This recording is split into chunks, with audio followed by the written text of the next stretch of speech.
Hey everybody, so this will be part 2.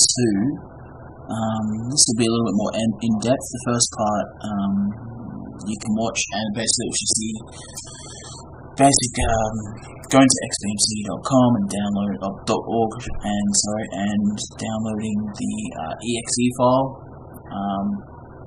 and then we would of course we installed it and it brought us to this page. Now, like I mentioned in the first one, I have got this in a windowed mode. It normally is full screen. The reason for that is I'm just not sure how my recording software is going to handle running it in full screen. But I'm sure you should be able to see it just fine. So what we're going to do, this is the basic default skin, as they call them, or theme for XBMC. There's many of them, and we'll get to that in some of the future steps. First thing we're going to do though is adding basic files. So what we're going to do is we're going to need to go to video, and then we go and press enter. Now to do the basic navigation for this, you can just use the little up, down, left, right arrow keys on your keyboard. Like I said in the first one, you can use a multitude of different things for remotes once you've got it set up. But for the initial setup, it's just so much easier to use a keyboard to do so. So what we'll do is I've added some help file stuff here. You can read it, of course, when you go to set up yours, but I've already read it 100 times, so I'm just going to press enter to OK. So now we need to go to files. Now that's just telling me that I have my DVD drive installed, which of course I do, being a computer. So what we're going to now need to do is we're going to go down to add videos. Press enter. And then this is where you enter your media location. Now if you've got something that you want to view over the network, or even stuff that's locally on the hard drive that this is installed in, or even in the same machine, this is where you would go to add them to the library. So what we need to do, the easiest way, you can of course type, if you know the full path directly, you can type it this way by simply pressing enter and then using the online keypad or the keyboard on your actual keyboard, of course, to type it in that way. So now this is uses SMB protocol, so the location would usually start with SMB if it is over the network. For this case, we're going to go to browse and press enter. And this gives us multiple different types of things to browse to. What we're going to need in our case is I'm going to set up a network share, a network connection. So I have another computer turned on. It's actually my home server.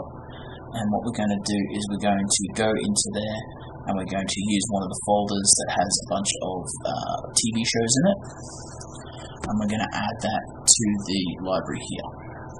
So what we're going to do is we've gone down to Windows Network because it is a Windows machine and it's using the SMB, as I said, the protocol. So we go to enter. It may take a second while it finds the other computers on the network. Now this isn't 100% all the time. This does sometimes not work quite correctly, but this is a good thing if you have static IP addresses. You need to have them on network shares because of if the IP address changes next time that machine reboots, then you're going to have to re-add this share each time, which is not something you'd want to do. So as you can see here, I've got my bedroom, which is where I actually have this stuff installed normally. I've got desktop, which is the machine we're using right now, and then server, which is my home server. So we're going to go to server, and then press enter again. As you can see, I've got a multitude of different drives. So what we're going to do down here is we're going to go down to TV shows, because I want to add my TV shows. I'm going to press enter to go into it. And as you can see, it's listed a bunch of my TV shows. I have them in separate folders. There is a certain naming format to files, but we can get into that later. So then I press right twice and then hit OK. And now as you can see, it has entered the network location. So as you can see, it also starts with the SMB. Like I said, the SMB protocol is what we're using. Now this is the name for the media source. This is how it will appear in the video files list there. As you can see in the background, it says HDVD. Well, this is going to appear below that, or above it, depending on how it's sorted. So I'm going to leave that as such, because I would like that to just be called TV shows. I'm going to press go down and press OK. Next, we're going to go to a scraper. Now, a scraper is a piece of, it's a plugin, I should say, for this program. And what it does is there's certain websites that keep a bunch of information about each show and movie and things like that, similar to imdb.com. And what it does is it downloads, when you set this and you set it up correctly, it will not only download information about the show or movie or episode or whatever, but it will also download fan art or pictures or posters or wallpapers, whatever you want to call them. So it's a really cool thing to, so you can have, you can see just what your show is. It's not just the name on a list. So what we're going to do is we're going to go to the directory. So we're going to find the one for TV shows. There we go. Now it's already selected TVDB. That's the site we want. So I'm just going to go across and go down, keep going down, and then press right once, and then go back to TV shows again, and go down. And now, if your folder has all your shows in one giant folder, you select this, but I don't, and that's not really the best way to sort it. So what we'll do is we'll just go to OK. Press OK. Now it's asking if it wants us to refresh all the info for the items. We do want to do this because this is going to scan in all of those items in that TV show folder. So we're going to select yes. Now as you can see at the top there, it's telling me that it's scanning that TVDB website for anything. As you can see, the first thing, it's searching for any information about Two Broke Girls. Now it's doing American Dad. Now how fast this goes will depend on your internet connection, and also how much traffic is being directed to their website, because obviously it can't handle 20 million people doing it at once, for example. But as you can see, it's also added that TV show section below the HDVD section. So what we're going to need to do now, we can leave that going. Now, if you wanted to add more sources, you simply repeat the steps I've just showed you. Obviously, go into the folder that you want. If it's a TV show, you select from the TV show section. If it's a movie, you go to the movies. I'll actually show you a movie one now quickly. I'll just skip a few parts so I don't take forever doing it. So I'll get here, and then what I'll do is I'll go down to here.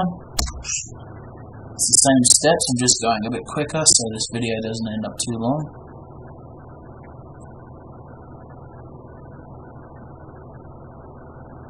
Like I said, it can take a little while sometimes.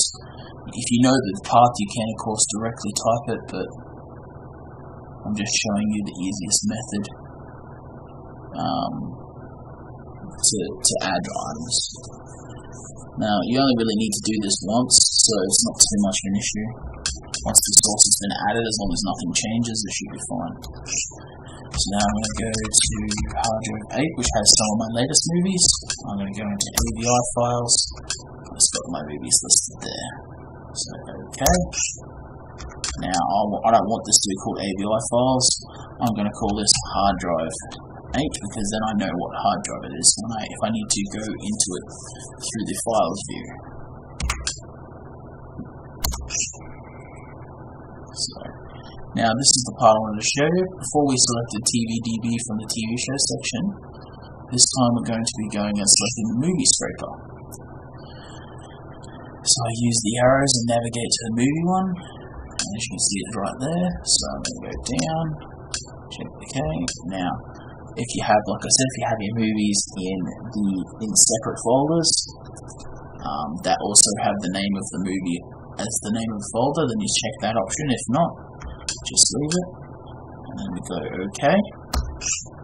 Now this part if you currently have something scanning, I would suggest pressing no for the time being, because what it will do is it will stop that other scan and start this new one. So if you have the one that you added first as the one you want scanned in first, I would just press no, and then once you have finished scanning the TV show one, for example, you would come back into Files, you would right click, and then there will be an option down here to scan for the items. So what I'll do is I'll stop the scan just to show you, and there we go. So this now says scan for new content. So I would press that and it will start scanning that drive. But for now we're going to leave the TV shows. I'm going to start them back up. Now I'm going to press escape on my keyboard to go back out. Now as you'll notice, because I've added TV shows, it is now giving me a TV show menu item.